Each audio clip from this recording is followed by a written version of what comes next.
बुलगट्टी island के उस hotel के कमरे नंबर 111 में घुसने से पहले ही कोई औरकों को चेतावनी दे रहा था। रूम में घुसने से पहले गैलरी में किसी बच्चे की रोने की आवाज, रूम का फोन डेड पड़ा होना और एक अजीब तरह की दुर्गंध से सराबोर होना उस कमरे का, मानो बहुत दिन से वो कमरा बंद पड़ा हो। रात का खाना खाकर औरको अपने कमरे में लैपटॉप पर काम कर रहा था। तभी अचानक उसे वही आवाज सुनाई दी जो आज दोपहर को उसने सुनी थी। रात करीबन 10 बजे एक बच्चे की रोने की आवाज आ रही थी। टीवी पर नजर दौड़ाई तो टीवी बंद पड़ी थी। ठीक से सुनने पर ऐसा प्रतीत हो रहा था मानो आवाज खिड़की के बाहर से आ रही हो। और कुने उठकर खिड़की खोली और आश्चर्यजनक रूप से खिड़की खोलने के बाद वो आवाज बंद हो गई। रात के समय खिड़की से वंबानत लेक का नजारा इतना सुंदर था। खिड़की के पास खड़े होकर वंबानत लेक की ओर देख ही रहे थे कि तभी अचानक पीछे से किसी ने उसे धक्का सा दिया। यह धक्का बहुत जोर से नहीं था, परंतु मन में एक डर जरूर पैदा हो गया था, क्योंकि उस कमरे में उसके अलावा और कोई भी नहीं था। उसने तुरंत खिड़की बंद करी और टीवी ऑन करने के लिए जैसे ही रिमोट उठाया, उसकी नजर टीवी के बाईं ओर दीवार पर लगी उस विदेशी बच्चे की तस्वीर की तरफ गया। तस्वीर की ओर देख उसके पैरों तले जमीन खिसक चुकी थी, क्योंकि उस तस्वीर पर बच्चे की आंख से पानी गिर रहा था, मानो वही बच्चा रो रहा था जिसकी तस्वीर वहां लगी थी। उसे लगा कि शायद वो कोई सपना देख रहा है, परंतु कुछ ही देर में उसे यकीन हो चला था कि यह सब कुछ उसका वहम नहीं बल्कि हकीकत है।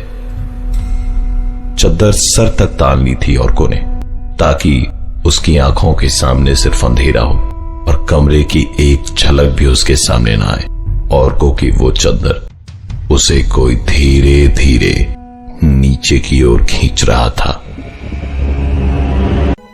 ऑफिस के काम से औरको केरला के वंबानत लेक के पास के एक होटल के कमरे नंबर 111 में रह रहा था।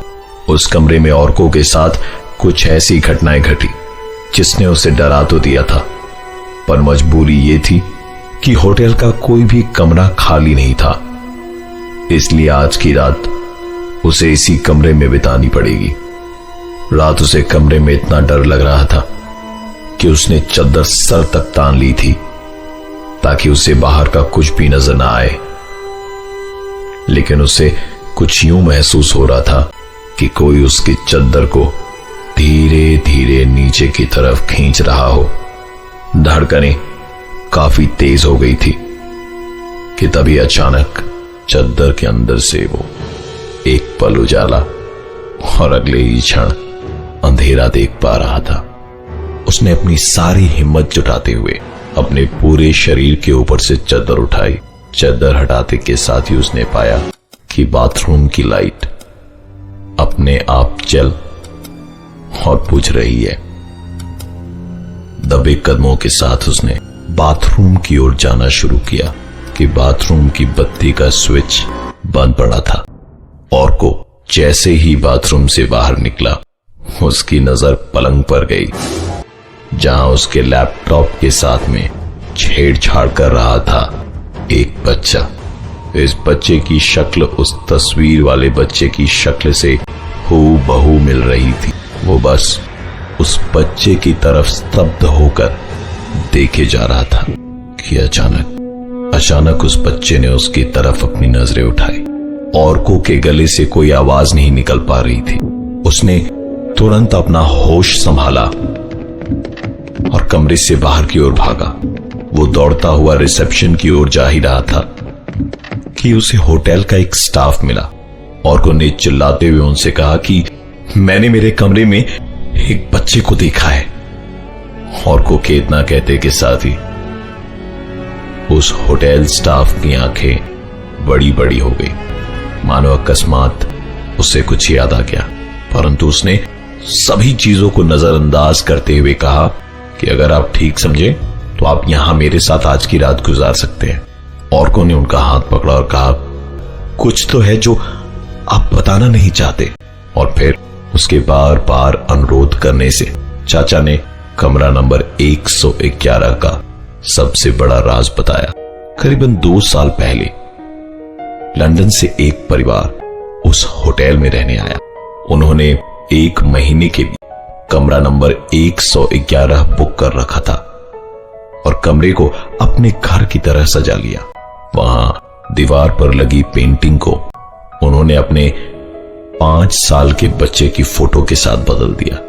28 जून 2012 की रात न जाने पति पत्नी के बीच ऐसी क्या बातचीत हुई कि पति ने तेज धार वाली छुरी से पहले तो अपनी पत्नी का खून कर दिया और फिर अपने 5 साल के बच्चे को खिड़की से बाहर वंबानत लेक में धकेल दिया और फिर खुद कमरे के पंखे से लटक कर आत्महत्या कर ली। उस दिन से यह कमरा बंद पड़ा था। कमरे की हर एक चीज को उस दुर्घटना के बाद बदल दिया गया था, लेकिन उस बच्चे की तस्वीर वहीं की वहीं थी। चाचा की बातें सुनते सुनते कब ऑर्को की आंख लग गई उसे पता ही नहीं चला। सुबह जब आंख खुली तो चाचा उसे अगल बगल कहीं नजर नहीं आए, परंतु जाने से पहले वो चाचा से एक बार मिलना चाहता था। मैनेजर से जब ऑर्को ने पूछा तो वो उसकी कोई भी मदद नहीं कर पाए। उनके बगल में खड़ा होटल का और एक स्टाफ बड़ी उत्सुकता से चाचा का नाम ऑर्को से पूछ बैठा। ऑर्को ने कहा कि उन्होंने अपना नाम रहमान बताया था और मेरी मुलाकात उनसे कल रात को ही हुई थी।